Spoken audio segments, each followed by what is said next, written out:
Platón. Los misterios de Eleusis.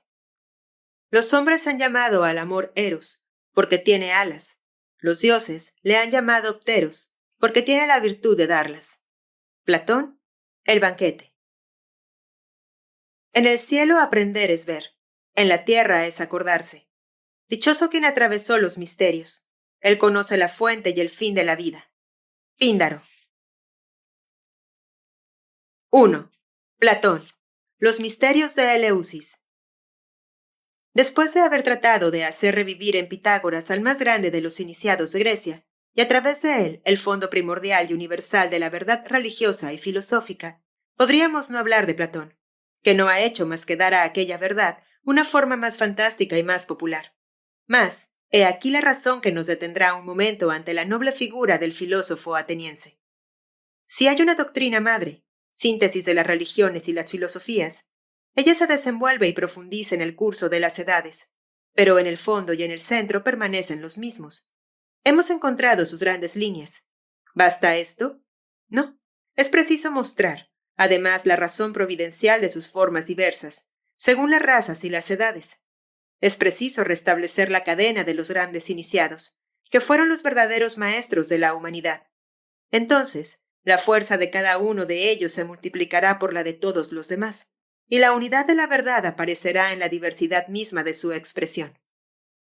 Como todas las cosas, Grecia ha tenido su aurora, su pleno sol y su decadencia. Es la ley de los días, de los hombres, los pueblos, las tierras y los cielos. Orfeo es el iniciado de la aurora, Pitágoras el del mediodía, Platón el del poniente de la Helenia, poniente de púrpura ardiente, que viene a hacerlo rosado, de una aurora nueva, la de una humanidad.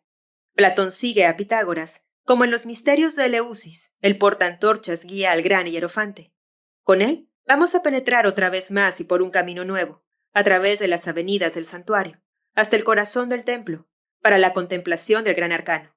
Pero antes de ir a Eleusis, escuchemos un instante a nuestro guía, el divino Platón, que nos haga ver él mismo su horizonte natal, que nos cuente la historia de su alma y nos conduzca al lado de su maestro querido. 2. La juventud de Platón y la muerte de Sócrates. Nació en Atenas, en la ciudad de la belleza y la humanidad. Lo ilimitado se ofrecía a sus jóvenes miradas. El Ática abierta a todos los vientos avanza como la proa de un navío en el mar Egeo y domina como reina el cielo de las islas blancas, sentada sobre el azul obscuro de las ondas. Creció al pie de la Acrópolis, bajo la custodia de Palas Atenea, en aquella ancha llanura encuadrada por montañas violáceas y envuelta en un azul luminoso, entre el Pentélico con sus laderas de mármol, el Himete coronado de pinos odoríferos, donde zumban las abejas, y la tranquila bahía de Eleusis. Muy sombrío y azaroso fue el ambiente político durante la infancia y juventud de Platón, que coincidieron con aquella implacable guerra del Peloponeso, lucha fratricida entre Esparta y Atenas, que preparó la disolución de Grecia. Habían terminado los grandes días de las guerras médicas y se habían puesto los soles de Maratón y Salamina. El año del nacimiento de Platón, 429 a.C., es el de la muerte de Pericles, el más grande hombre de estado de Grecia, tan íntegro como Arístides, tan hábil como Temístocles, el más perfecto representante de la civilización helénica, el fascinador de aquella democracia turbulenta, patriota ardiente, pero que supo conservar la serenidad de un semidios en medio de las tempestades populares. La madre de Platón debió contar a su hijo una escena, a la cual asistió de seguro 2 años antes del nacimiento del futuro filósofo. Los espartanos habían invadido el Ática. Atenas, amenazada ya en su existencia nacional, había luchado durante todo un invierno, y Pericles fue el alma de la defensa. En aquel año sombrío, una ceremonia imponente tuvo lugar en el Cerámico. Los féretros de los guerreros muertos por la patria fueron colocados sobre carros fúnebres, y el pueblo fue convocado ante la tumba monumental destinada a reunir sus restos. Aquel mausoleo parecía el símbolo magnífico y siniestro de la tumba que Grecia se acababa a sí misma, por su lucha criminal. Entonces fue cuando Pericles pronunció el más hermoso discurso que nos ha conservado la antigüedad. Tucídides lo ha transcrito en sus tablas de bronce, y aquellas palabras brillan como un escudo en el frontón de un templo. La tumba de los héroes es el universo entero, y no está en las columnas recargadas de fastuosas inscripciones. ¿No respiran estas palabras la conciencia de Grecia y de su inmortalidad? Mas una vez muerto Pericles, ¿qué quedaba de la antigua Grecia, que vivía en sus hombres de acción? En el interior de Atenas, las discordias de una democracia decadente. En el exterior, la invasión lacedemónica, siempre a las puertas, la guerra por tierra y por mar, y el oro del rey de Persia circulando como un veneno corruptor en manos de los tribunos y magistrados. Alcibíades había reemplazado a Pericles en el favor del pueblo. Aquel tipo de la juventud dorada de Atenas había llegado a ser el hombre del día. Político aventurero, intrigante, lleno de seducción, condujo alegremente su patria a la ruina. Platón le había observado bien. Más tarde trató, como un maestro, la psicología de aquel carácter. Compara el deseo furioso de poder que llena el alma de Alcibíades a un gran zángano alado alrededor de quien las pasiones coronadas de flores, perfumadas con esencias, embriagadas con vino y con todos los placeres desenfrenados, vienen a zumbar, alimentándole, educándole, armándole, en fin, con el aguijón de la ambición. Entonces aquel tirano del alma, escoltado por la demencia, se agita con furor. Se encuentra a su alrededor pensamientos y sentimientos honrados que pudieran aún hacerle enrojecer. Los mata y los arroja de sí, hasta que ha purgado el alma de toda templanza y la ha llenado con el furor que le arrastra. El cielo de Atenas tuvo colores bastante sombríos durante la juventud de Platón. A los 25 años, asistió a la toma de Atenas por los espartanos, después de la desastrosa batalla naval de Egos Pótamos.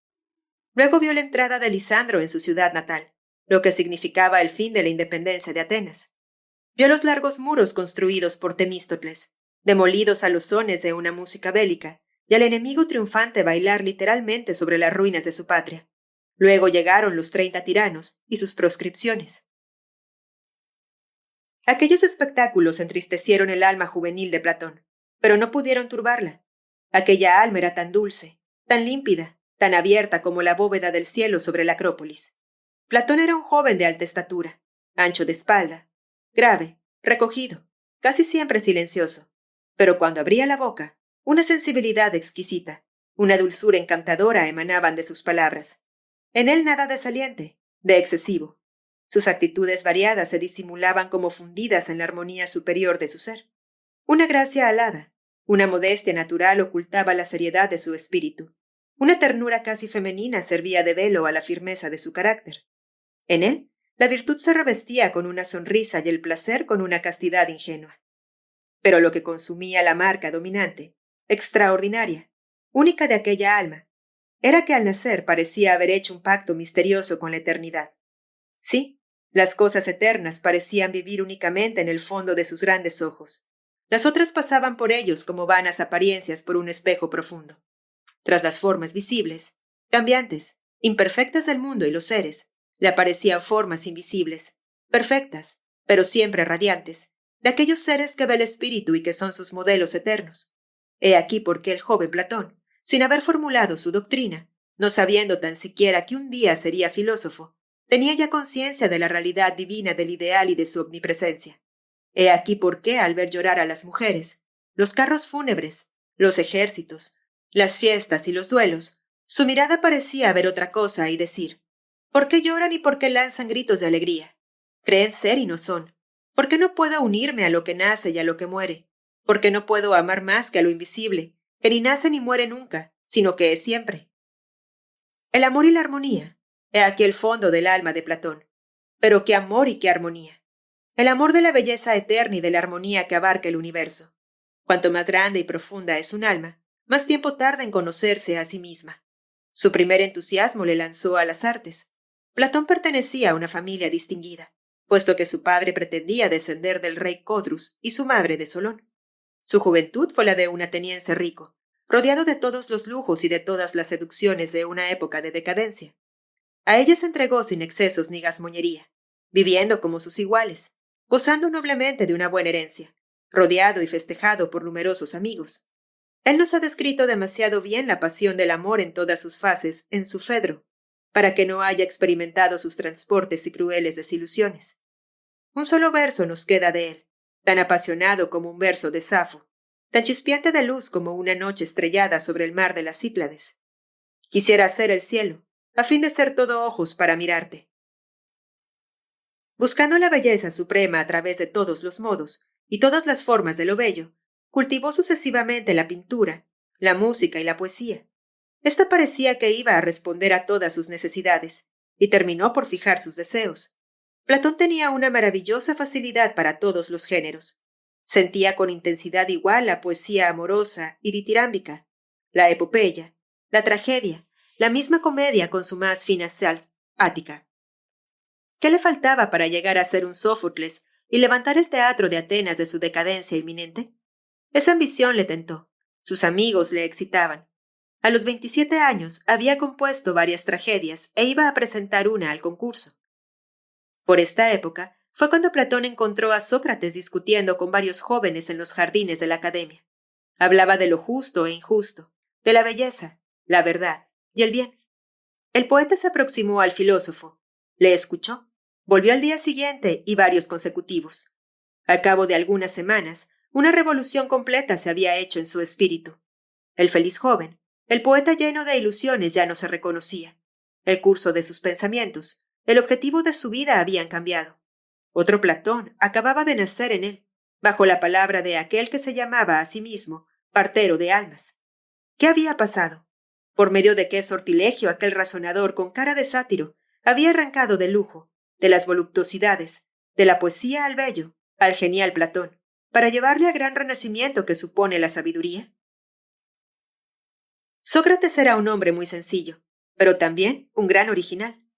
Hijo de un escultor, esculpió las tres gracias durante su adolescencia. Luego tiró el cincel, diciendo que le gustaba más esculpir su alma que el mármol. A partir de aquel momento, consagró su vida a la búsqueda de la sabiduría. Se le veía en los gimnasios, en la plaza pública, en el teatro, conversar con los jóvenes, los artistas, los filósofos, y preguntar a cada uno la razón de lo que afirmaba. Hacía algunos años que los sofistas habían caído sobre la ciudad de Atenas como una nube de langosta. El sofista es la falsificación y la negación viva del filósofo, como el demagogo es la falsificación del hombre de Estado. El hipócrita, la falsificación del sacerdote. El mago negro, la falsificación infernal del verdadero iniciado. El tipo griego del sofista es más sutil, más razonador, más corrosivo que los otros. Pero el género pertenece a todas las civilizaciones en decadencia. Los sofistas pululan en ellas tan fatalmente como los gusanos en un cuerpo descompuesto. Llámense ateos, nihilistas o pesimistas. Los sofistas de todos los tiempos se parecen. Siempre niegan a Dios y el alma, es decir, a la verdad y a la vida supremas. Los del tipo de Sócrates, los Pródicos, los Gorgias y los Protágoras decían que no hay diferencia entre la verdad y el error. Se avalaban de probar cualquier idea y su contraria, afirmando que no hay más justicia que la fuerza, ni otra verdad que la opinión del sujeto. De este modo, contentos de sí mismos, vividores, haciéndose pagar caro sus lecciones, lanzaban a los jóvenes hacia el vicio, la intriga y la tiranía. Sócrates se aproximaba a los sofistas con su dulzura insinuante, su fina hombría de bien, como un ignorante que quiere instruirse.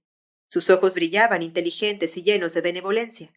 Luego, de pregunta en pregunta, les forzaba a decir lo contrario de lo que habían pretendido al principio, y a confesar implícitamente que no sabían ni aún de lo que hablaban. Sócrates demostraba enseguida que los sofistas no conocían la causa y el principio de nada, aunque pretendía poseer la ciencia universal. Después de haberlos reducido al silencio, no se jactaba de su victoria.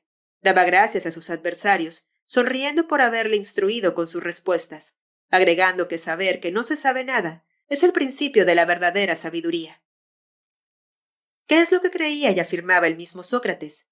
Él no negaba a los dioses, les daba el mismo culto que sus conciudadanos, pero decía que su naturaleza era impenetrable y confesaba no comprender nada de la física y metafísica que se explicaba en las escuelas.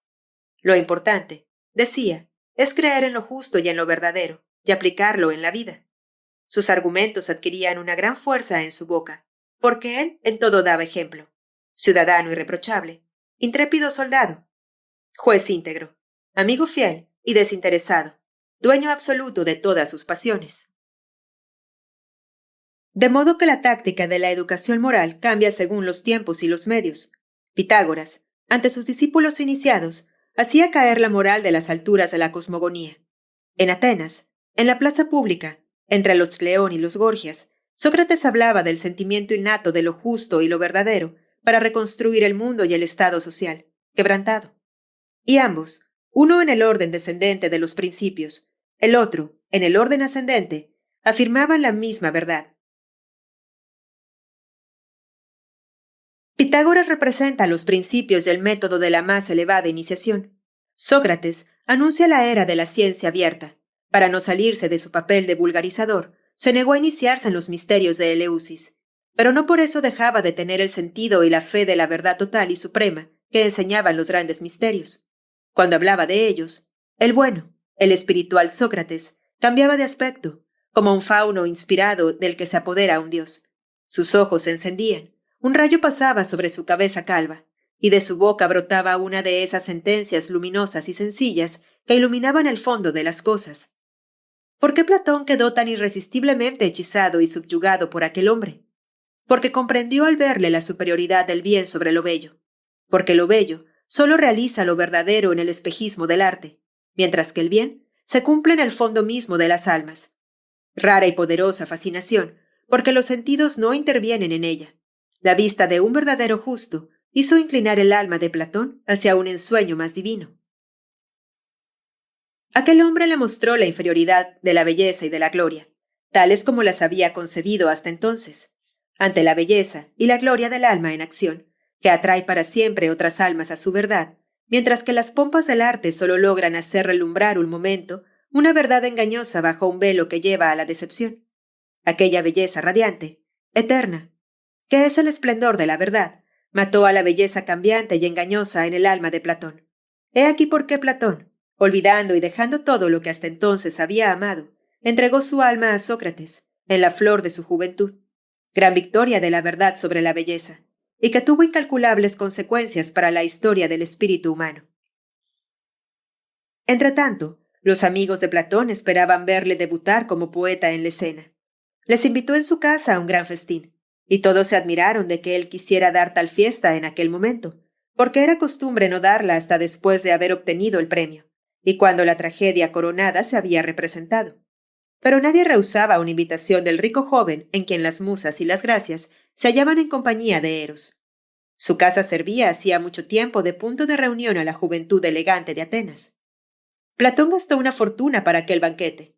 Se puso la mesa en el jardín. Jóvenes provistos de antorchas iluminaban la escena. Las tres más hermosas hetairas de Atenas asistieron. El festín duró toda la noche. Se cantaron himnos al amor y a Baco. Las tocadoras de flauta bailaron sus danzas más voluptuosas. Por fin, rogaron a Platón que recitara uno de sus ditirambos. Se levantó entonces sonriente y dijo: «Este festín es el último que os doy. A partir de hoy, renuncio a los placeres de la vida para consagrarme a la sabiduría y seguir las enseñanzas de Sócrates. Sabedlo todos, renuncio también a la poesía, porque he reconocido su impotencia para expresar la verdad que yo busco. Ya no haré ni un solo verso. Voy a quemar en vuestra presencia todos los que he compuesto». Un solo grito de asombro y de protesta se elevó en todos los puntos de la mesa, alrededor de la cual estaban acostados, en lechos suntuosos, los convidados coronados de rosas. De aquellos semblantes enrojecidos por el vino, la alegría, los chistes de la comida, unos expresaban la sorpresa, otros la indignación. Hubo entre los elegantes y los sofistas risas de incredulidad y desprecio. Se tachó de locura y sacrilegio el proyecto de Platón. Le incitaron a que volviese sobre sus pasos. Pero Platón afirmó estar resuelto, con una calma y seguridad tan grandes que no sufrían réplica. Por fin terminó diciendo: «Doy las gracias a todos los que han querido formar parte en esta fiesta de adiós, pero no retendré conmigo más que a quienes quieran compartir mi nueva vida. Los amigos de Sócrates serán en adelante mis únicos amigos». Estas palabras pasaron como una escarcha sobre un campo de flores. Apareció súbitamente en aquellos semblantes risueños el aire triste y embarazado de gentes que asisten a un entierro. Las cortesanas se levantaron y se hicieron transportar en sus literas, lanzando una mirada de decepción sobre el dueño de la casa. Los elegantes y los sofistas se marcharon, despidiéndose con palabras irónicas y regocijadas. Adiós, Platón. Sé dichoso. Tú volverás a nuestro campo. Adiós, adiós. Dos jóvenes serios se quedaron únicamente a su lado. Entonces cogió de la mano a aquellos amigos fieles, y dejando allí las ánforas de vino medio vacías, las rosas deshojadas, las liras y las flautas esparcidas entre copas llenas, Platón les condujo al patio interior de su casa. Allí vieron, amontonados sobre un altarcillo, una pirámide de rollos de papiros. Eran las obras poéticas de Platón. El poeta, tomando su antorcha, les dio fuego con una sonrisa, pronunciando estas palabras: Vulcano, ven aquí, Platón te necesita. Cuando la llama se extinguió revoloteando en los aires, los dos amigos sintieron las lágrimas en los ojos y dijeron silenciosamente adiós a su futuro maestro. Pero Platón, solo ya, no lloraba. Una paz, una serenidad maravillosas llenaban todo su ser. Pensaba en Sócrates, a quien iba a ver. El alba naciente rozaba las terrazas de las casas, las columnatas, los frontis de los templos, y pronto el primer rayo de sol hizo brillar el casco de Minerva en la cima de la Acrópolis. 3. La iniciación de Platón y la filosofía platónica. 3 años después de que Platón era discípulo de Sócrates, este fue condenado a muerte por Areópago y murió rodeado de sus discípulos, bebiendo la cicuta. Pocos acontecimientos históricos han sido tan debatidos como este. Hay pocos, sin embargo, de que se hayan comprendido peor las causas y el alcance. Se acepta hoy que el Areópago tuvo razón, desde su punto de vista, para condenar a Sócrates como enemigo de la religión del Estado, porque, al negar a los dioses, arruinaba las bases de la República ateniense. Mostraremos enseguida que esta aserción contiene dos errores profundos. Recordemos por de pronto que Víctor Cousin ha osado escribir en cabeza de la Apología de Sócrates, en su bella traducción de las obras de Platón. Anitus, hay que decirlo, era un ciudadano recomendable, el Areópago, un tribunal equitativo y moderado, y si hubiera que admirarse de algo, sería de que Sócrates hubiera sido acusado tan tarde y que no haya sido condenado por más fuerte mayoría. El filósofo, ministro de Instrucción Pública, no había visto que, de tener razón, sería preciso condenar a la vez a la filosofía y a la religión, para glorificar únicamente la política de la mentira, de la violencia y de lo arbitrario. Porque, si la filosofía arruina por fuerza las bases del Estado social, es una pomposa locura. Y si la religión solo puede subsistir suprimiendo la investigación de la verdad, entonces solo es una funesta tiranía. Trataremos de ser más justos a la vez hacia la religión y la filosofía griegas. Hay un hecho capital y decisivo que ha escapado a la mayor parte de los historiadores y de los filósofos modernos. En Grecia, las persecuciones, muy raras contra filósofos, no partieron jamás de los templos, sino siempre de los hombres de la política. La civilización helénica no ha conocido la lucha entre los sacerdotes y los filósofos, que juegan tan gran papel en la nuestra, desde la destrucción del esoterismo cristiano en el siglo II de nuestra era. Tales pudo profesar tranquilamente que el mundo viene del agua. Heráclito, que sale del fuego. Anaxágoras, decir que el sol es una masa de fuego incandescente. Demócrito, pretender que todo procede de los átomos. Ningún templo se inquietó por ello. En los templos se sabía todo eso y aún más. Se sabía también que los pretendidos filósofos que niegan a los dioses no podían destruirlos en la conciencia nacional, y que los filósofos verdaderos creían en ellos al modo de los iniciados y veían en ellos los símbolos de las grandes categorías de la jerarquía espiritual, de lo divino que penetra en la naturaleza, de lo invisible que gobierna lo visible.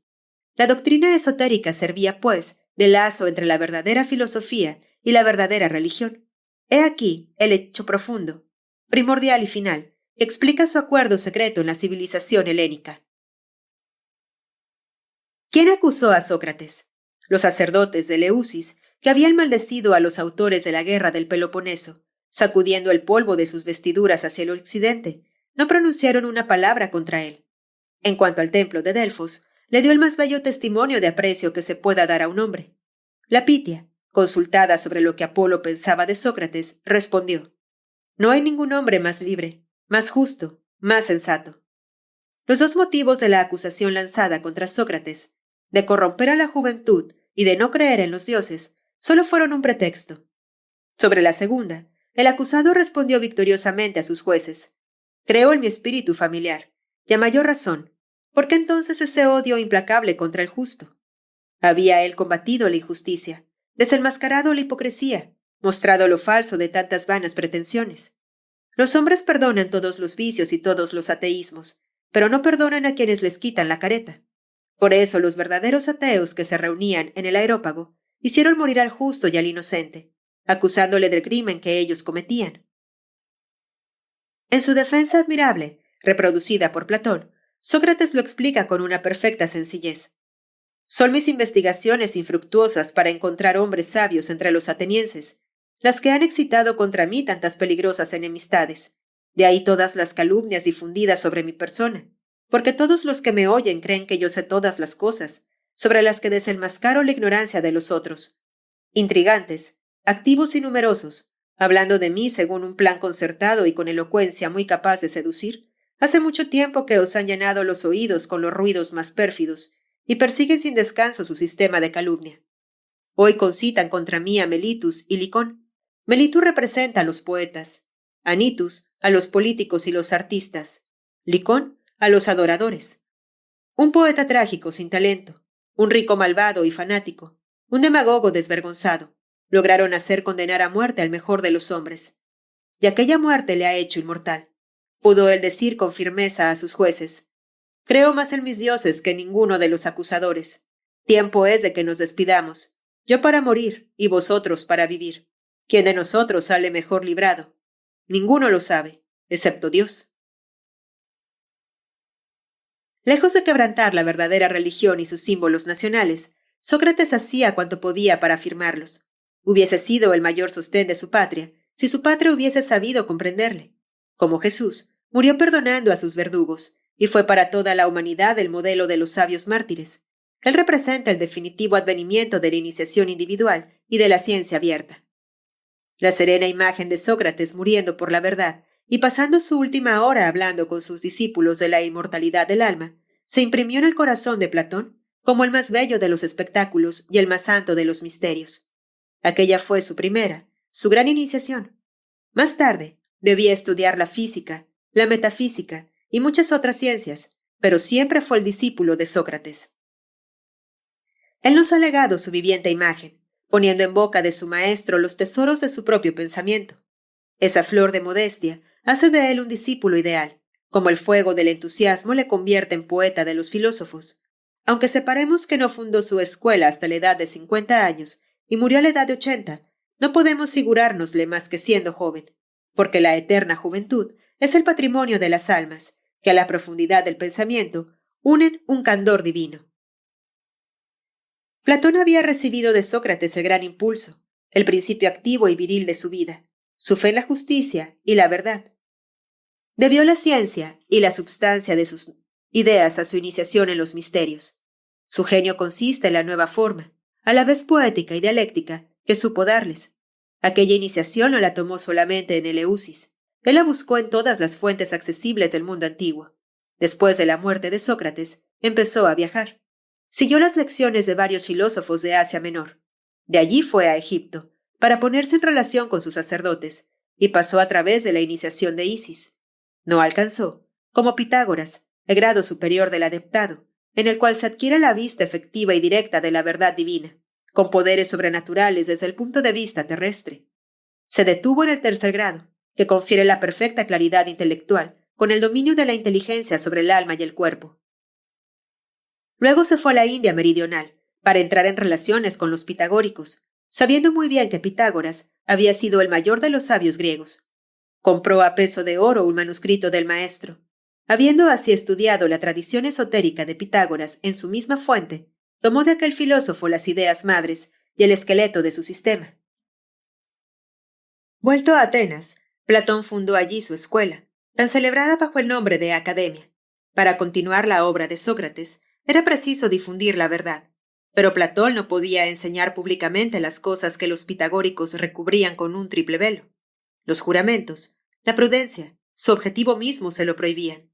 Es la doctrina esotérica misma lo que aparece en sus diálogos, pero disimulada, mitigada, cargada con una dialéctica razonadora como un peso extraño.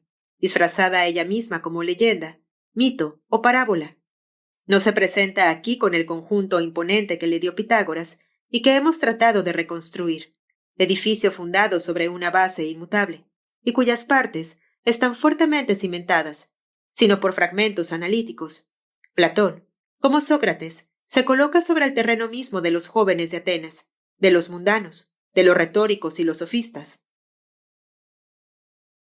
Les combate con sus propias armas, pero su genio siempre está allí. A cada instante rompe como un águila la red de la dialéctica, para elevarse con osado vuelo a las verdades sublimes que son su patria y su aire natal. Esos diálogos tienen un encanto vivo y único. En ellos se saborea, al lado del entusiasmo de Delfos y Eleusis, una claridad maravillosa. La sal ática, la malicia del bonachón Sócrates, la ironía fría y salada del sabio. Nada más fácil que encontrar las diferentes partes de la doctrina esotérica en Platón y de descubrir al mismo tiempo los manantiales en que ha bebido. La doctrina de las ideas, tipos de las cosas, expuesta en Fedro, es un corolario de la doctrina de los números sagrados de Pitágoras. El Timeo da una exposición muy confusa y embrollada de la cosmogonía esotérica. En cuanto a la doctrina del alma, de sus emigraciones y de su evolución, pasa a través de toda la obra de Platón, pero en ninguna parte aparece tan claramente como en el banquete, en Fedón y en la leyenda de colocada al fin de ese diálogo. Distinguimos a Psiquis bajo un velo, pero cuán bella y conmovedora brilla al través, con sus formas exquisitas y su gracia divina. Hemos visto en el libro precedente que la clave del cosmos, el secreto de su constitución, de arriba a abajo se encuentra en el principio de los tres mundos, reflejados por el microcosmos y el macrocosmo, en el ternario humano y divino. Pitágoras habla magistralmente formulado y resumido esta doctrina bajo el símbolo de la tétrada sagrada. Aquella doctrina del verbo viviente, eterno, constituía el gran arcano, la fuente de la magia, el templo de diamante del iniciado, su ciudadela inexpugnable sobre el océano de las cosas. Platón no podía ni quería revelar aquel arcano en su enseñanza pública. Por de pronto el juramento de los misterios se le cerraba la boca. Además, todos nos habrían comprendido. El vulgo hubiese profanado indignamente ese misterio teogónico que contiene la generación de los mundos. Para combatir la corrupción de las costumbres y el desencadenamiento de las pasiones políticas, era preciso otra cosa. Con la gran iniciación, iba a cerrarse pronto la puerta del más allá, esa puerta que no se abre luminosamente más que a los grandes profetas, a los rarísimos, a los verdaderos iniciados. Platón reemplazó la doctrina de los tres mundos por tres conceptos, que, a falta de la iniciación organizada, fueron durante 2000 años como tres caminos abiertos sobre el supremo objetivo. Esos tres conceptos se relacionan igualmente con el mundo humano y el mundo divino. Ellos tienen la ventaja de unirse con él, aunque de una manera abstracta. Aquí se muestra el genio vulgarizador y creador de Platón. Lanza torrentes de luz sobre el mundo, poniendo en línea, una junto a otra, las ideas del bien, lo bello y lo verdadero. Analizándolas una a otra, demostró que son tres rayos salidos del mismo foco, que al reunirse reconstituyen el foco mismo, es decir, Dios. Persiguiendo el bien, es decir, lo justo, el alma se purifica, se prepara a conocer la verdad, primera e indispensable condición de su progreso. Continuando, ensanchando la idea de lo bello, el alma alcanza la belleza intelectual, esa luz inteligible, madre de las cosas, animadora de las formas, substancia y órgano de Dios. Sumergiéndose en el alma del mundo, el alma humana siente nacer sus alas, persiguiendo la idea de lo verdadero, alcanza la pura esencia, los principios contenidos en el espíritu puro, reconoce su inmortalidad por la identidad de su principio con el principio divino, perfección, epifanía del alma. Abriendo estas grandes vías al espíritu humano, Platón ha definido y creado, fuera de los sistemas estrechos y de las religiones particulares, la categoría del ideal, que debía reemplazar por siglos y reemplaza hasta nuestros días a la iniciación orgánica completa. Desembarazó las tres vías sagradas que conducen a Dios, como la vía sagrada de Atenas conducía a Eleusis por la puerta del cerámico. Habiendo penetrado en el interior del templo con Hermes, Orfeo y Pitágoras, juzgamos mucho mejor de la solidez y la rectitud de esas anchas rutas construidas por el divino ingeniero Platón. El reconocimiento de la iniciación nos justifica y da la razón del ser del idealismo. El idealismo es la afirmación osada de las verdades divinas por el alma que se interroga en su soledad y juzga de las realidades celestes por las facultades íntimas y sus voces interiores. La iniciación es la penetración de esas mismas verdades por la experiencia del alma, por la visión directa del espíritu, por la resurrección interna. En el supremo grado, es la comunicación del alma con el mundo divino. El ideal es una moral, una poesía, una filosofía. La iniciación es una acción, una visión, una presencia sublime de la verdad. El ideal es el ensueño y el lamento de la patria divina. La iniciación, ese templo de los elegidos, es su clara remembranza, la posesión misma. Construyendo la categoría del ideal, el iniciado Platón creó un refugio. Abrió el camino de salvación a millones de almas que no pueden llegar en esta vida a la iniciación directa, pero aspira dolorosamente a la verdad. Platón hizo así de la filosofía el vestíbulo de un santuario futuro, convidando a él a todos los hombres de buena voluntad. El idealismo de sus numerosos hijos paganos o cristianos nos aparece como la sala de espera de la gran iniciación. Esto nos explica la inmensa popularidad y la fuerza radiante de las ideas platónicas. He aquí por qué la Academia de Atenas, fundada por Platón, duró siglos y se prolongó en la gran escuela de Alejandría. He aquí por qué los primeros padres de la Iglesia rindieron homenaje a Platón. He aquí por qué San Agustín tomó de él las 2/3 de su teología. 2000 años habían pasado desde que el discípulo de Sócrates había exhalado el último suspiro a la sombra de la Acrópolis. El cristianismo, las invasiones de los bárbaros, la Edad Media, habían pasado sobre el mundo. Pero la antigüedad renacía de sus cenizas. En Florencia, los Médicis quisieron fundar una academia y llamaron a un sabio griego, desterrado de Constantinopla, para organizarla. ¿Qué nombre le dio Marsile Fichin? La llamó Academia Platónica. Hoy mismo, después de tantos sistemas filosóficos, construidos unos sobre otros, se han hundido en el polvo. Hoy, que la ciencia ha investigado la materia en sus últimas transformaciones y se vuelve a encontrar enfrente de lo inexplicado y de lo invisible, hoy aún, Platón vuelve a nosotros, siempre sencillo y modesto, pero radiante de juventud eterna, nos tiende el ramo sagrado de los misterios, el ramo de mirto y de ciprés con el narciso, la flor del alma que promete el divino renacimiento en una nueva Eleusis.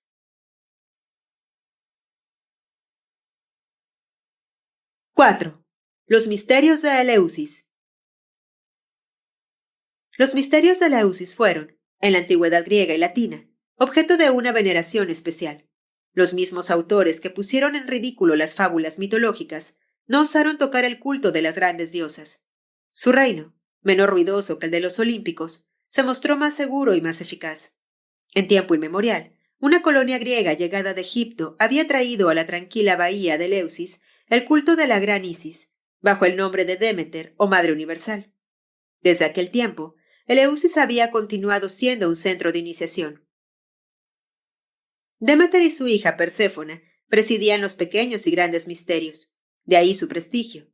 Si el pueblo reverenciaba la tierra madre en Ceres, diosa de la agricultura, los iniciados veían en ella su luz celeste, madre de las almas y la inteligencia divina, madre de los dioses cosmogónicos. Su culto estaba servido por sacerdotes pertenecientes a la más antigua familia sacerdotal del Ática.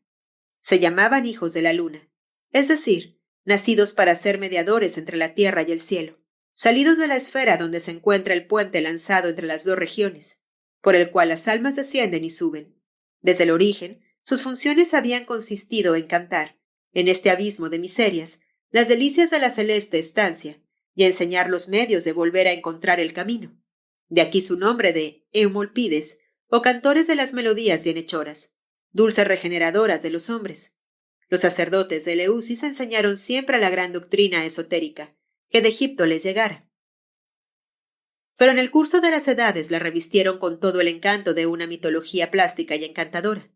Por un arte sutil y profundo, aquellos magos supieron servirse de las pasiones terrestres para expresar celestes ideas. Aprovecháronse del atractivo de los sentidos, de la pompa de las ceremonias, de las seducciones del arte, para insinuar en el alma una vida mejor y en el espíritu la inteligencia de las verdades divinas. En parte alguna los misterios aparecen bajo una forma tan humana, tan vívida y coloreada. El mito de Ceres y su hija Proserpina forman el corazón del culto de Eleusis. Como una teoría brillante, toda la iniciación eleusiana gira y se desenvuelve alrededor de aquel círculo luminoso. Mas, en su sentido íntimo, este mito es la representación simbólica de la historia del alma, de su descenso a la materia, de sus sufrimientos en las tinieblas, del olvido, y luego de su reascensión, y de su vuelta a la vida divina. En otros términos, es el drama de la caída y la redención bajo su forma helénica. Se puede afirmar, por otra parte, que para el ateniense cultivado e iniciado del tiempo de Platón, los misterios de Eleusis ofrecían el complemento explicativo, el contraste luminoso de las representaciones trágicas de Atenas. Allí, en el teatro de Baco, ante el pueblo alborotado y clamoroso, los encantamientos terribles de Melpónede evocaban el nombre terrestre cegado por sus pasiones, perseguido por la némesis de sus crímenes, cargado con un destino implacable y con frecuencia incomprensible. Allí resonaban las luchas de Prometeo, las imprecaciones de Ereníes. Allí regían las desesperaciones de Edipo y los furores de Orestes. Allí reinaban el terror sombrío y la piedad lamentable. En Eleusis, en el recinto de Ceres, todo se iluminaba. El círculo de las cosas se extendía para los iniciados, devenidos videntes. La historia de Psiquis Perséfone era para cada alma una revelación sorprendente. La vida se explicaba como una expiación o como una prueba. Acá y allá, en su presente terrestre, el hombre descubría las zonas estrelladas de un pasado, de un porvenir divino. Después de las angustias de la muerte, las esperanzas, las liberaciones, los goces elíseos, y a través de los pórticos del templo abierto, los cantos de los bienaventurados, la luz emergente de un maravilloso más allá. He aquí lo que eran los misterios frente a la tragedia, el drama divino del alma completando, explicando el drama terrestre del hombre. Los misterios menores se celebraban en el mes de febrero, en Agae, pueblo vecino de Atenas. Los aspirantes que habían sufrido un examen preliminar y dado pruebas de su buen nacimiento, de su educación y su honradez, eran recibidos a la entrada de un recinto cerrado, por el sacerdote de Eleusis llamado Hierosérix o heraldo sagrado, asimilado a Hermes, cubierto como él con el petazo y portador del caduceo. Era el guía, el mediador, el intérprete de los misterios. Él conducía a los aspirantes hacia un pequeño templo de columnas jónicas dedicado a Coré, la gran virgen Perséfona. El gracioso santuario de la diosa se ocultaba en el fondo de un valle tranquilo, en medio de un bosque sagrado, entre grupos de tejos y algunos álamos blancos. Entonces, las sacerdotisas de Proserpina, las hierofántidas, salían del templo con peplos inmaculados, brazos desnudos, coronadas de narcisos, se colocaban en línea en lo alto de la escalera y entonaban una melopea grave, al modo dórico, decían ellas, acentuando sus palabras con solemne ademán. Oh aspirantes de los misterios, aquí estáis en el pórtico de Proserpina. Todo cuanto vais a ver va a sorprenderos. Sabréis que vuestra vida presente no es más que un tejido de sueños mentirosos y confusos. El sueño que os rodea de una zona de tinieblas lleva vuestros ensueños y vuestros días en su flujo, como los restos flotantes que se desvanecen a la vista. Pero al otro lado se extiende una zona de luz eterna. Que Perséfone os sea propicia y os enseñe ella misma a franquear el río de las tinieblas y a penetrar hasta Démeter celeste. Luego, la profantida, o profetisa que dirigía el coro, descendía 3 escalones y profería esta maldición con voz solemne, con mirada terrible. Pero desgraciados aquellos que vinieran a profanar los misterios, porque la diosa perseguirá sus corazones perversos durante toda su vida, y en el reino de las sombras no dejará su presa. Enseguida transcurrían varios días dedicados a abluciones, ayunos, oraciones e instrucciones. En la noche del último día, los neófitos se reunían en la parte más secreta del bosque sagrado para asistir en él al rapto de Perséfone. La escena se representaba al aire libre por las sacerdotisas del templo. La costumbre se remontaba muy lejos, y al fondo de aquella representación, la idea dominante, fue siempre la misma, aunque la forma variase mucho en el curso de las edades. En tiempo de Platón, gracias al desarrollo reciente de la tragedia, la antigua severidad hierática había cedido al puesto un gusto más humano, más refinado, y a una tendencia pasional. Guiados por el hierofante, Los poetas anónimos de Eleusis habían hecho de aquella escena un pequeño drama que se desarrollaba poco más o menos de este modo. Los neófitos llegan de a dos, a un claro del bosque. En el fondo se ven rocas ante una gruta, rodeadas de un bosque de mirtos y de algunos álamos. Delante una pradera, donde hay ninfas recostadas alrededor de un manantial. En el fondo de la gruta se ve a Perséfona sentada sobre un sitial, desnuda hasta la cintura como una psiquis. Su busto esbelto emerge castamente de unos lienzos arrollados como un vapor azul a su talle. Parece dichosa, inconsciente de su belleza, y borda un amplio velo de hilos multicolores. Demeter, su madre, está en pie cerca de ella, tocada con el calatos, cetro en mano. Hermes, el heraldo de los misterios, a los concurrentes. Demeter nos hace dos regalos excelentes: los frutos para que no vivamos como las bestias, y la iniciación, que da una esperanza más dulce a los que a ella participan. En cuanto al fin de esta vida y por toda la eternidad, prestad atención a las palabras que vais a oír, a las cosas que vais a ver.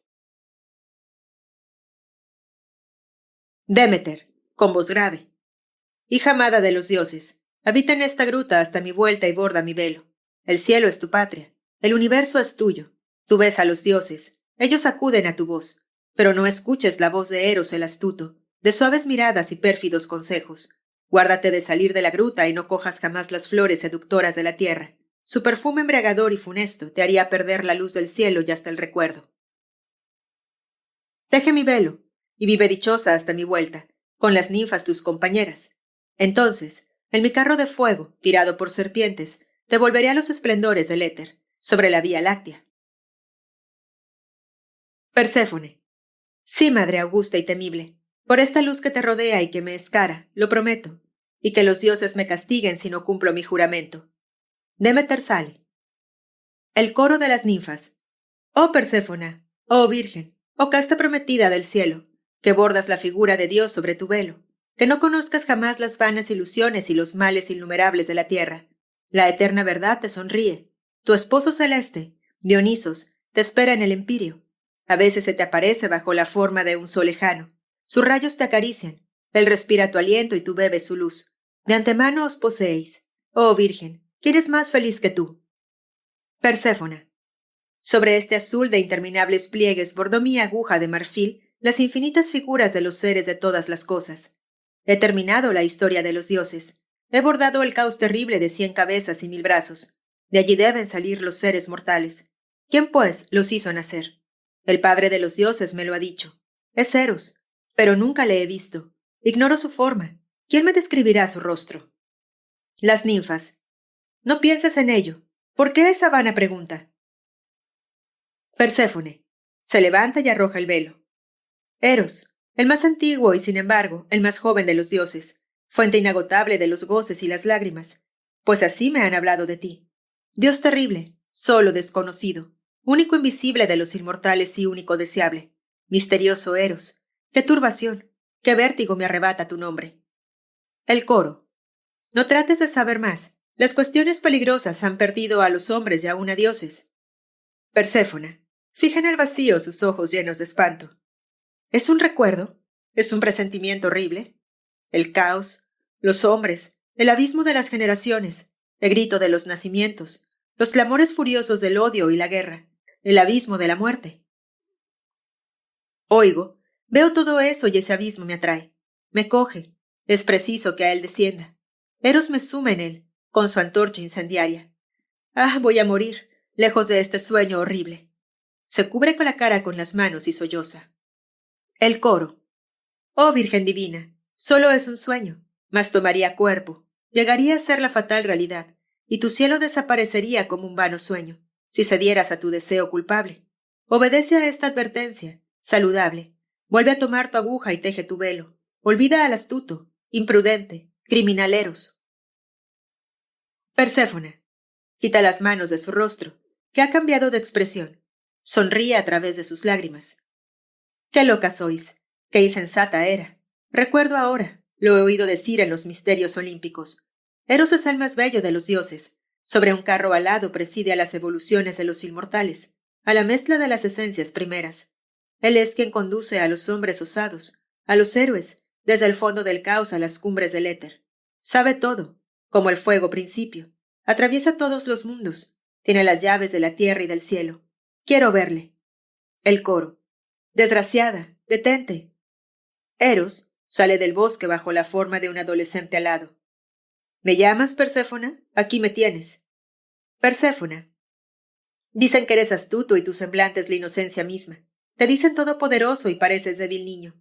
Te llaman traidor y cuanto más miro tus ojos, más se regocija mi corazón, más confianza adquiero en ti. Hermoso mozo risueño. Dicen que eres sabio y hábil. ¿Puedes ayudarme a abordar este velo? Eros. De buena gana. Aquí estoy, cerca de ti, a tus pies. Qué maravilloso velo. Parece empapado en el azul de tus ojos. Qué admirables figuras ha bordado tu mano. Manos bellas que la divina bordadora, que no se ha visto nunca en un espejo. Sonríe malicioso. Perséfona. ¿Verme yo misma? ¿Sería ello posible? ¿Pero reconoces tú estas figuras? Eros. Que si las conozco, la historia de los dioses. Pero ¿por qué detenerte en el caos? Allí es donde la lucha comienza. ¿No tejerás la guerra de los titanes? ¿El nacimiento de los hombres y sus amores? Perséfona. Mi ciencia se detiene aquí y me falta la memoria. ¿No me ayudarás a abordar lo que sigue? Eros. Sí, Perséfona, pero con una condición, y es que para comenzar vengas a coger conmigo una flor de la pradera, la más hermosa de todas. Perséfona. Mi madre augusta y sabia me lo ha prohibido. No escuches la voz de Eros, me dijo, ni cojas las flores de la pradera. Si desobedeces, serás la más miserable de los inmortales. Eros. Comprendo. Tu madre no quiere que conozcas los secretos de la tierra y los infiernos. Si respirases las flores de la pradera, te serían revelados. Perséfona. ¿Los conoces? Eros. Todos. Y ya lo ves. Soy yo por esto más joven y más ágil. Oh, hija de los dioses. El abismo tiene terrores y escalofríos que el cielo ignora, pero no comprende el cielo quien nos ha atravesado por la tierra y los infiernos. Perséfona. ¿Puedes hacérmelos comprender? Eros. Sí, mira. Perséfona. Oh, qué admirable flor. Hace temblar y surgir en mi corazón una divina reminiscencia. A veces, dormida sobre una cumbre de mi astro amado, que dora un eterno poniente, al despertar he visto flotar, en la púrpura del horizonte, una estrella de plata por el seno nacarado del cielo verde pálido. Me parecía entonces que ella era la antorcha del inmortal esposo, promesa de los dioses del divino Dionisos. Pero la estrella bajaba, bajaba, y la antorcha moría a lo lejos. Esta flor maravillosa parece aquella estrella. Eros. Yo que transformo y uno todas las cosas, yo que hago de lo pequeño la imagen de lo grande, de la profundidad del espejo del cielo, yo que mezclo el cielo y el infierno sobre la tierra, que elaboro todas las formas en el profundo océano, he hecho renacer tu estrella del abismo bajo la forma de una flor, para que puedas tocarla, cogerla y respirarla. El coro. No olvides que esa magia puede ser un lazo que te tiende. Perséfona. ¿Cómo llamas a esa flor? Eros. Los hombres la llaman Narciso. Yo la llamo Deseo. Ve cómo te mira, cómo se vuelve hacia ti. Sus blancos pétalos estremecen como si vivieran. De su corazón de oro se escapa un perfume que llena toda la atmósfera de voluptuosidad. En cuanto te lleves esta flor mágica a tu rostro, verás, en un cuadro inmenso y maravilloso, los monstruos del abismo, la tierra profunda y el corazón de los hombres. Nada quedará oculto para ti. Perséfona. Oh, flor maravillosa de embriagador perfume. Mi corazón palpita, mis dedos arden al cogerte. Quiero respirarte, apretarte contra mis labios, saturarme de tu embelezador perfume, ponerte sobre mi corazón, aunque tuviera que morir. La tierra se entreabre al lado de ella. De la grieta abierta y negra se ve surgir lentamente, hasta la mitad del cuerpo, a Plutón, sobre un carro tirado por 2 caballos negros. Coge a Perséfone en el instante en que toma la flor y la trae violentamente hacia sí. Ella se retuerce inútilmente en sus brazos y lanza un grito. Enseguida el carro se hunde y desaparece. Su rodar se pierde a lo lejos como un trueno subterráneo. Las ninfas huyen gimiendo hacia el bosque. Eros escapa lanzando una gran carcajada. La voz de Perséfona, bajo tierra. ¡Madre mía! ¡Socorro! ¡Madre mía! Hermes. Oh aspirantes de los misterios, cuya vida se halla aún obscurecida por los vapores de una mala vida. Esta es vuestra historia. Guardad y meditad esa expresión de Empédocles. La generación es una destrucción terrible, que hace pasar a los vivos al lado de los muertos. En otro tiempo habéis vivido la verdadera vida y luego, atraídos por un encanto, habéis caído al abismo terrestre, subyugados por el cuerpo. Vuestro presente solo es un sueño letal. El pasado y el porvenir existen solo realmente. Aprended a recordar, aprended a prever.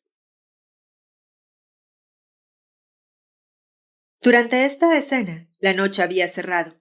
Fúnebres antorchas se encendían entre los cipreses negros. Al lado del pequeño templo y los espectadores se alejaban en silencio, perseguidos por los cánticos desolados de las hierofántidas que clamaban: «Perséfona». Habían terminado los pequeños misterios. Los neófitos se habían convertido en mistos, es decir, velados. Volvían a sus habituales ocupaciones, pero el gran velo de los misterios se había extendido sobre sus ojos. Entre ellos y el mundo exterior se había interpuesto una nube. Al mismo tiempo, un ojo interno se había abierto en su espíritu, por el cual veían vagamente otro mundo lleno de formas atractivas, que se movían en abismos, por turno espléndidos y tenebrosos. Los grandes misterios, que eran la continuación de los pequeños y que se llamaban también las orgías sagradas, solo se celebraban cada 5 años, en el mes de septiembre, en Eleusis. Esas fiestas, completamente simbólicas, duraban 9 días. En el octavo se distribuía a los mistos las insignias de la iniciación, el tirso y una canastilla llamada cisto, rodeada de ramas de yedra. Esta contenía objetos misteriosos cuya comprensión debía dar el secreto de la vida. Pero la canastilla estaba cuidadosamente cerrada y sellada. Solo era permitido abrirla al fin de la iniciación y ante el hierofante. Luego se entregaban a una alegría desbordante. Agitaban antorchas, las pasaban de uno a otro, lanzando gritos de entusiasmo. Aquel día, un cortejo llevaba de Atenas a Eleusis la estatua de Dionisos coronado de mirtos, que se llamaba Iacos. Su llegada a Eleusis anunciaba el gran renacimiento, porque representaba al espíritu divino que penetra en todas las cosas, al regenerador de las almas, al mediador entre la tierra y el cielo. Esta vez entraban en el templo por la puerta mística para pasar en la Noche Santa, o Noche de la Iniciación. Al principio penetraban bajo un vasto pórtico comprendido en el recinto exterior. Allí el heraldo, con terribles amenazas y el grito «Escato, bebeloi», fuera de aquí los profanos, separaba a los intrusos que conseguían a veces deslizarse en el recinto de los mistos. A estos los hacía jurar, bajo pena de muerte, no revelar nada de lo que vieran. Entonces agregaba: «Estáis aquí en el umbral subterráneo de Perséfona, para comprender la vida futura y vuestra presente condición. Preciso es haber atravesado por el imperio de la muerte. Es la prueba de los iniciados. Es preciso saber desafiar a las tinieblas para gozar de la luz». Enseguida se revestían de la piel de cervato, imagen de la laceración y el desgarramiento del alma sumergida en la vida corporal. Luego se apagaban las antorchas y las lámparas y entraban en el laberinto subterráneo. Los mistos tanteaban al principio en las tinieblas. Pronto oían ruidos, gemidos y voces terribles. Relámpagos acompañados de truenos surcaban la obscuridad. A su resplandor se veían visiones terroríficas, a veces un monstruo, quimera o dragón. Otras, un hombre lacerado bajo los pies de una esfinge o una larva humana. Estas apariciones eran tan repentinas que no había tiempo de distinguir el artífice que las producía, y la obscuridad completa que las sucedía redoblaba su horror. Plutarco relaciona el terror que daban esas visiones con el estado de un hombre en su lecho de muerte. La escena más extraña y que tocaba la magia verdadera ocurría en una cripta donde un sacerdote frigio, vestido con un ropaje asiático abigarrado, de rayas verticales, rojas y negras, estaba en pie ante un brasero de cobre que iluminaba vagamente la sala, con luz intermitente. Con un gesto que no admitía réplica, obligaba a los recién llegados a sentarse a la entrada y lanzaba al brasero grandes puñados de perfumes narcóticos. La sala se llenaba de espesos torbellinos de humo y pronto se distinguía una multitud confusa de formas cambiantes, animales y humanas. A veces eran largas serpientes que se estiraban cual sirenas y se enrollaban en un nudo interminable. Otras, bustos de ninfas voluptuosamente inclinados, con los brazos extendidos, se transformaban en murciélagos, cabezas encantadoras de adolescentes en otras de perro. Y todos esos monstruos, tan pronto bellos como asquerosos, fluidos, aéreos, decepcionantes, irreales, que tan pronto aparecían como desaparecían, giraban, brillaban, daban vértigo, envolvían a los mistos fascinados, como para impedirles el paso. A veces el sacerdote de Cibeles extendía su varita en medio de los vapores, y el efluvio de su voluntad parecía imprimir a la ronda multiforme un movimiento de torbellino y una vitalidad inquietante. «Pasad», decía el frigio. Los mistos se levantaban y entraban en el círculo. Entonces, la mayor parte se sentían rozados de un modo extraño, otros rápidamente tocados por invisibles manos o violentamente lanzados a tierra.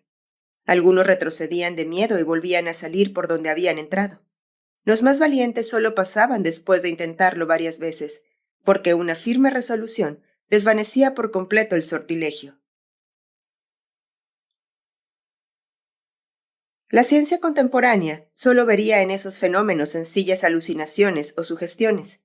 La ciencia del esoterismo antiguo atribuía a este género de hechos, que con frecuencia se producían en los misterios, un valor a la par subjetivo y objetivo. Ella creía en la existencia de espíritus elementales, sin alma individualizada y sin razón, semiconscientes, que llenan la atmósfera terrestre, y son en cierto modo las almas de los elementos. La magia, que es la voluntad puesta en obra en el manejo de las fuerzas ocultas, los hace visibles a veces. De ellos habla Heráclito, cuando dice: «La naturaleza está en todas partes llena de demonios». Platón les llama demonios de los elementos. Paracelso, elementales. Según este médico teósofo del siglo XVI, son atraídos por la atmósfera magnética del hombre. En ella se electrizan y son capaces de revestir todas las formas imaginables. Cuanto más se entrega el hombre a sus pasiones, tanto más llega a ser presa de ellos, sin sospecharlo. El mago puede dominarlos únicamente y servirse de ellos, pero constituyen una esfera de ilusiones decepcionantes y de locuras, que debe dominar y franquear su entrada en el mundo oculto. A ello se refiere Bulwer, llamándolos espectros del umbral en su curiosa novela Zanoni. Entonces se llegaba a una sala circular muy grande, iluminada fúnebremente por raros candelabros. En el centro, una columna sola, un árbol de bronce, cuyo follaje metálico se extiende sobre todo el techo. En aquel follaje se ocultan e incrustan quimeras, gorgonas, arpías, búhos y esfinges, imágenes parlantes de todos los males terrestres, de todos los demonios que se encarnizan con el hombre. Esos monstruos, reproducidos en metales relucientes, se enrollan a las ramas y desde arriba parecen acechar a su presa. Bajo el árbol se encuentra Plutón Aidonea, en un trono magnífico, con manto de púrpura. Bajo él, la Nebrida. Su mano sostiene el tridente. Su frente está pensativa. Al lado del rey de los infiernos, que no sonríe nunca, está su esposa, la alta, la esbelta Perséfona. Los mistos la reconocen bajo las facciones de la hierofántida que había ya representado a la diosa en los misterios menores. Es bella aún, más bella quizá en su melancolía, mas cuán cambiada bajo su traje de luto, con adornos de plata y bajo la diadema de oro. Ya no es la Virgen de la Gruta. Ahora conoce la vida del fondo y por ella sufre. Reina sobre los poderes inferiores. Es soberana entre los muertos, pero extraña en su imperio. Pálida sonrisa ilumina su semblante obscurecido por la sombra del infierno. Ah, en aquella sonrisa hay la ciencia del bien y del mal, el encanto inexplicable del dolor sentido y mudo. El sufrimiento enseña la piedad. Acoge ella a los mistos con una mirada de compasión, y ellos se arrodillan y depositan a sus pies coronas de narciso. Entonces, reluce en sus ojos una llama mortecina, esperanza perdida, lejano recuerdo del cielo. De repente, al extremo de una galería ascendente, brillan antorchas, y como un sonido de trompeta, una voz clama: «Venid, mistos». Iacos ha vuelto. Demeter espera a su hija. Ebogé. Los ecos sonoros del subterráneo repiten ese grito. Perséfone se levanta sobre su trono, como despertada en sobresalto de un largo sueño, y penetrada por un pensamiento fulgurante. La luz, madre mía, Iacos. Quiere andar, pero Aidonea la retiene por la tela de su traje y la vuelve a caer sobre su trono como muerta. Entonces las luces se apagan de repente, y una voz exclama: «Morir es renacer». Entonces los mistos se abalanzan hacia la galería de los héroes y los semidioses, hacia la abertura del subterráneo, donde les esperan Hermes y el portaantorchas. Les quitan la piel de cervato, le rocían con agua lustral, le revisten con lino fresco y les llevan al templo espléndidamente iluminado, donde le recibe el hierofante, el gran sacerdote de Eleusis, anciano majestuoso, vestido de púrpura. Y ahora, dejemos hablar a Porfirio. He aquí cómo cuenta la iniciación suprema de Eleusis.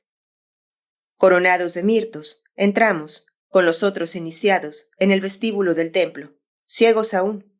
Pero el hierofante, que está en el interior, pronto nos va a abrir los ojos. Mas antes, porque no hay que hacer nada con precipitación, lavémonos con el agua sagrada, porque se nos ruega que entremos con el corazón y las manos limpias en el recinto sagrado.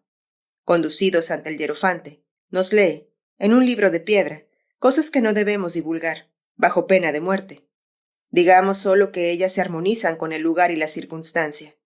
Reiríais quizás si las oyeseis fuera del templo, pero aquí no tenéis ninguna gana de ello al escuchar las palabras del anciano, porque se porta como tal, y al mirar los símbolos revelados. Y estáis muy lejos de la risa cuando Demeter confirma, por su idioma particular y sus signos, por vivos centelleos de luz, nubes amontonadas sobre nubes, todo lo que hemos visto y oído de su sacerdote sagrado. Entonces, finalmente, la luz de una serena maravilla llena el templo. Vemos los puros campos de Eliseo. Oímos el coro de los bienaventurados. Entonces, no es solamente por una extrema apariencia o por una interpretación filosófica, sino en hecho y realidad, como el hierofante se convierte en el creador y el revelador de todas las cosas.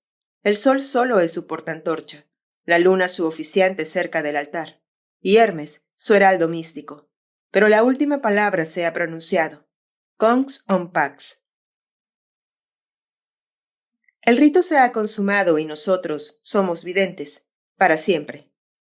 ¿Qué decía, pues, el gran hierofante? ¿Cuáles eran esas palabras sagradas, esa revelación suprema? Los iniciados aprendían que la divina Perséfona, que habían visto en medio de los terrores y suplicios de los infiernos, era la imagen del alma humana encadenada a la materia en esta vida, o entregada en la otra a quimeras y tormentos más grandes aún. Si ha vivido esclava de sus pasiones, su vida terrestre es una expiación o una prueba de existencias precedentes, pero el alma puede purificarse por la disciplina, puede acordarse y presentir por el esfuerzo combinado de la intuición, la razón y la voluntad, y participar de antemano de las vastas verdades que de ella debe tomar posesión plena y entera en el inmenso más allá. Únicamente entonces, Perséfona volverá a ser la pura, la luminosa, la virgen inefable, dispensadora del amor y la alegría. En cuanto a su madre Ceres, eran los misterios el símbolo de la inteligencia divina y del principio intelectual del hombre, que éste debe alcanzar para obtener su perfección. De creer a Platón, Jámblico, Proclus y todos los filósofos alejandrinos, los mejores de los iniciados, tenían en el interior del templo visiones de un carácter extático y maravilloso. He citado el testimonio de Porfirio. He aquí el de Proclus. En todas las iniciaciones y misterios, los dioses, esa palabra significa aquí toda clase de espíritus, muestran muchas formas de sí mismos y aparecen bajo gran variedad de figuras. A veces es una luz informe, otras esta luz reviste una forma humana, otras una forma diferente. He aquí el pasaje de Apuleo. Me aproximé a los confines de la muerte, y habiendo alcanzado el umbral de Proserpina, de él volví, habiendo sido llevado a través de todos los elementos, espíritus elementales de la tierra, del agua, del aire y del fuego. En las profundidades de medianoche, vi al sol con luz espléndida al mismo tiempo que a los dioses infernales y a los dioses superiores, y aproximándome a estas divinidades, les pagué el tributo de una piadosa adoración. Por vagos que sean estos testimonios, parecen relacionarse con fenómenos ocultos. Según la doctrina de los misterios, las visiones extáticas del templo se producían a través del más puro de los elementos, la luz espiritual asimilada a la Isis celeste. Los oráculos de Zoroastro la llaman la naturaleza que habla por sí misma, es decir, un elemento por medio del cual el mago da una expresión visible e instantánea al pensamiento, y que sirve igualmente de cuerpo y vestidura a las almas, que son los más bellos pensamientos de Dios. Por esta razón, el hierofante, si tenía el poder de producir ese fenómeno, de poner a los iniciados en relación con las almas de los héroes y los dioses, ángeles y arcángeles, era asimilado en ese momento al Creador, al demiurgo, al portaantorchas al sol, es decir, la luz hiperfísica, y el Hermes a la palabra divina que es su intérprete. Cualesquiera que fueran los efectos de estas visiones, no hay más que una voz en la antigüedad sobre la exaltación serena que producían las últimas revelaciones de Eleusis. Entonces, una felicidad desconocida, una paz sobrehumana descendía al corazón de los iniciados. La vida parecía vencida, el alma libertada, el ciclo temible de las existencias, terminado. Todos se volvían a considerar con una alegría límpida, una certidumbre inefable, el puro éter del alma universal. Acabamos de hacer revivir el drama de Eleusis con su sentido íntimo y oculto. He indicado el hilo conductor que atraviesa ese laberinto. He mostrado la gran unidad que domina su riqueza y complejidad. Por una armonía sabia y soberana, un lazo estrecho unía las ceremonias variadas al drama divino que formaba el centro ideal, el foco luminoso de aquellas fiestas religiosas. Así los iniciados identificaban poco a poco con la acción. De simples espectadores se convertían en actores, y reconocían al fin que el drama de Perséfona pasaba en ellos mismos. Y qué sorpresa, qué gozo en ese descubrimiento. Si sufrían, si luchaban como ella en la vida presente, tenían ellos como la esperanza de volver a encontrar la felicidad divina, la luz de la gran inteligencia. Las palabras del hierofante, las escenas y las revelaciones del templo les daban la certidumbre de ello. No hay que decir que cada uno comprendía estas cosas según su grado de cultura y su capacidad intelectual, porque, como dice Platón, y ello es verdad para todos los tiempos, hay muchas personas que llevan el tirso y la varita, y pocos inspirados. Después de la época de Alejandro, las eleusinas fueron contaminadas en cierto modo por la decadencia pagana, pero su fondo sublime subsistió y la salvó de la destrucción que sufrieron los otros templos. Por la profundidad de su doctrina sagrada, por el esplendor de su presentación, los misterios se mantuvieron durante 3 siglos frente al cristianismo creciente. Ellos reunían entonces a los escogidos, que sin negar a que Jesús fuese una manifestación de orden heroico y divino, no querían olvidar, como lo hacía ya la Iglesia de entonces, la vieja ciencia y la doctrina sagrada. Fue preciso un edicto de Teodosio ordenando arrasar el templo de Eleusis para dar fin a aquel culto augusto, donde la magia del arte griego había logrado incorporarse a las más altas doctrinas de Orfeo, Pitágoras y Platón. Hoy el asilo de la antigua Demeter ha desaparecido sin dejar huella, en la bahía silenciosa de Eleusis, y la mariposa, el insecto de Psiquis que atraviesa el golfo a su lado los días de primavera, recuerda que aquí, en otra época, la gran desterrada, el alma humana, evocó a los dioses y reconoció su eterna patria.